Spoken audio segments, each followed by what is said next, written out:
오늘도 어김없이 재난 문자가 침투를 해서 영상의 중도에 끊어졌는데, 제가 이어서 설명을 하자면, 한창 요즘 사람들이 모이면 온통 비관적인 얘기뿐이라고 했었는데, 그러다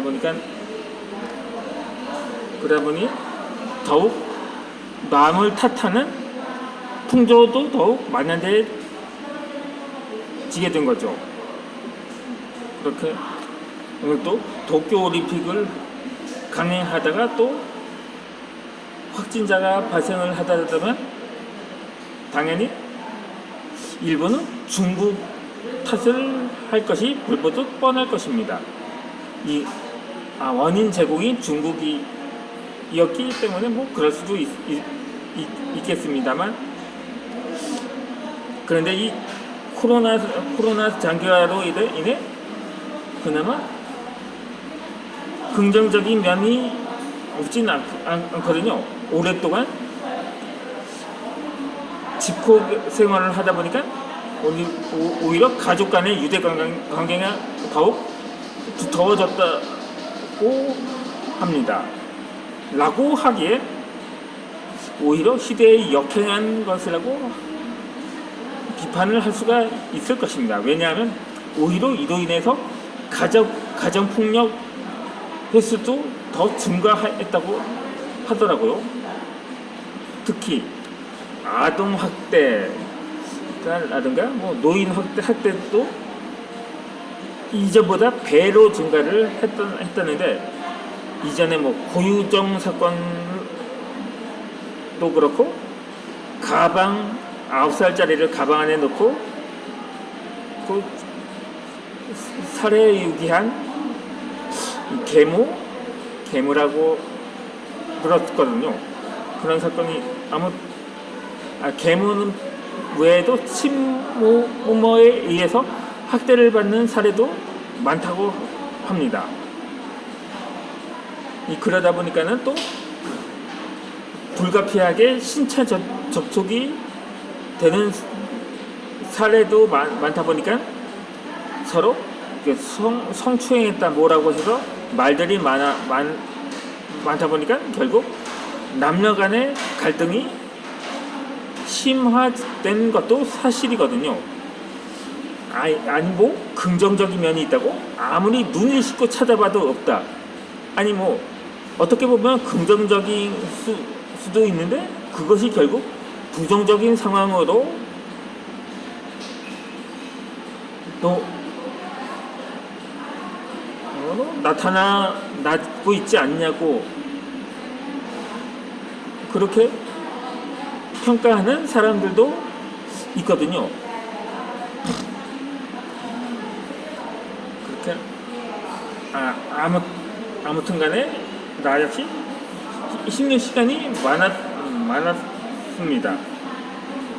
특히 경제적으로 많이 그러다 보니까 주머니 사정도 빠듯하고 더 이상 나아지지 않는 경제 상황으로 인해서 마음이 불편한 일도 잦았었거든요. 하지만 그 모든 일들이 지금 와서 되돌아보니까 나의 낮은 자존감으로 인한 것임을 글쓰기 활동을 하며 깨닫게 되었습니다. 그렇게 나를 둘러싼 상황은 환경을 글쓰기 전과 하나도 달라지지 않았습니다. 물론 경제적 형편으로 인해서 학교를 자퇴할 수밖에 없었던 상황과 모든 것이 180도 달라지지는 않았던 거죠. 하지만 내가 상황과 환경을 바라보는 마음의 눈은 180도 달라진 것입니다. 그것은 글쓰기를 통해 자존감이 높아진 덕분이었죠. 내 안에 풍요와 감사가 충만하니 세상의 모든 것이 당연하지 않고 나만 부족하다는 생각에서 벗어나게 되었던 것입니다. 글쓰기를 통해 성숙한 사고와 가치관을 갖게 된 것입니다. 그러다 보니까 스스로가 또 무모하다고 판단을 했던 유튜브 동영상까지 도전을 해볼 수가 있게 되기도 한 거죠. 누군가의 의견과 태도에 의해 좌지우지되던 나의 결정이 이제는 내 마음에서 보내는 신호에 의해 모든 일을 결정하게 되었습니다. 나는 자기 주도적이고 마음의 소리를 귀 기울이는 사람이 된 것입니다. 이 타인의 의견과 생각, 세상의 이치를 따르기보다는 내면의 소리를 무르르 따라가는 그런 삶을 살게 된 것입니다. 내가 하고 싶고, 내가 가고 싶고, 내가 먹고 싶은 것을 주도적으로 선택하고 결정하는 것이 즐거움을 이제야 오롯이 알게 된 거죠. 그동안 내가 가지 못한 것들을 갖고 있는 사람들을 부러워만 했습니다. 하지만 글쓰기를 하면 나는 내면의 충만함으로 가득해졌습니다. 갖지 못해 아쉽기보다 원하는 것을 언제든지 원하는 때에 가질 수 있다는 의식으로 변하게 된 것입니다. 이 돈은 아껴야 한다. 나에게 물건은 과한 것이라가 아니라 갖지 못해 아쉽기보다 원하는 것은 언제든지 원하는 때에 가질 수 있다는 의식으로 변하게 된 것입니다.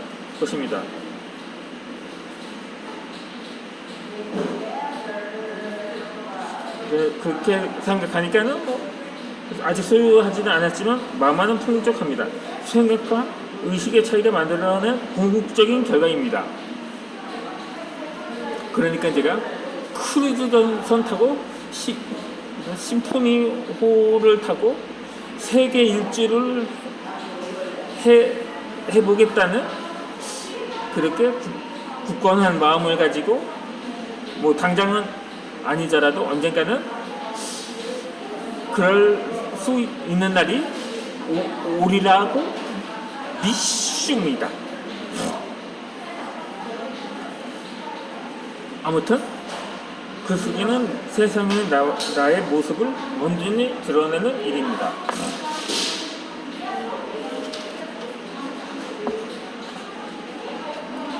하지만 그렇게 결과를 내는 일이 즐겁지 않은 일들도 있을 것입니다. 하지만 누군가를 내가 모르는 사람이 나를 알고 있다는 상황이 두렵고 무섭게 느껴질 수도 있습니다. 나는 글을 쓰면서 나의 생각, 나의 일상, 나의 추억들이 글 안에 온전히 녹아드는 경험을 하였습니다. 나와 관련된 것들이 하나하나 글에 드러나는 과정이었습니다. 이 과정에서 글은 내가 세상과 연결이 되는 하나의 통로가 된 것입니다. 그동안은 누군가의 아들 역할만 하였습니다. 지금은 책을 내고 나의 글을 통해서 누군가와 소통하는 작가로서의 일을 한다는 것이 무척이나 흥미롭고 즐겁습니다. 내가 쓴 글에 감동을 하고 동기부여가 되었다는 후기를 접하게 되면서 나는 작가라는 멋진 역할을 하나 더 얻게 되었습니다. 글쓰기를 하는 동안은 내면의 치유가 이루어지고 내 안에 숨겨진 무한한 능력을 발견하기도 하였습니다. 할 수 없을 것 같은 책 집필이 드디어 이루어지면서 나는 자존감을 높은 사나이로 다시 태어났습니다. 글을 쓰는 것이라든 그만큼 자존감 상승이라는 결과를 이루어내는 완벽한 과정입니다. 글쓰기는 누구나 할 수 있지만 아무나 도전하지 않습니다. 그러니까 도전하는 것 자체를 두려워하는 거죠. 요즘처럼 다양한 영상 매체가 제공되는 시대에 글을 읽는 사람은 많지 않습니다. 그러다 보니 글을 읽는 것보다 더 어려운 글쓰기를 시도하는 사람은 더욱 많지 않은 게 당연한 거죠.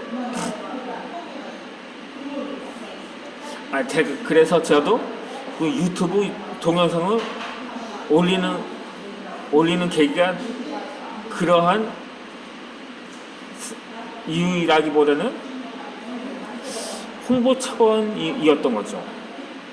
제가 처음에 책을 유튜브 영상을 통해서 책을 홍보하려고 했었거든요. 그렇게 했습니다만 오히려 지금은 유튜브를 오히려 방문자 수를 늘리기 위해 유튜브를 홍보하는 상황이 되었지만 말입니다. 그렇게 해서 그러다 보니 책이라는 결과물이 나온 것 자체가 무척이나 신기하고 흥미로운 일이었던 것입니다. 나 역시 주변에 작가라는 사람이 없어서인지 내가 작가가 되었다는 것에 아직까지 어색할 뿐이죠. 그렇게 해서 책을 내고 나는 지인들에게 올해부터 글쓰기를 즐겨했냐, 국문과 출신이냐, 진짜 혼자서 쓴 것이 맞느냐, 라는 질문을 수없이 받았습니다. 하지만 지금은 여전히 책을 내긴 했습니다만 요즘은 베스트셀러 작가가 아닌 이상 작가라는 명함을 내기도 어려운 시대이긴 합니다. 하지만 그러면서 너는 여전히 책을 쓰려고 하고 있는 거죠. 내가 가진 생각과 사고를 나만 알기보단 세상과 소통하고 나누는 일을 하는 작가라는 직업은 나를 드러내는 최고의 일입니다. 수줍이 의미 많고 소심한 사람이었던 내가 누군가에게 내 존재를 알리는 일을 하는 지금의 모습은 상상해 보지도 않았습니다.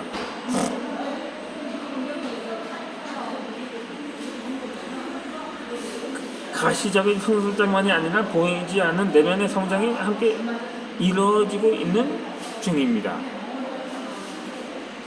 그러면 저는 영상을 이어서 글쓰기 강의를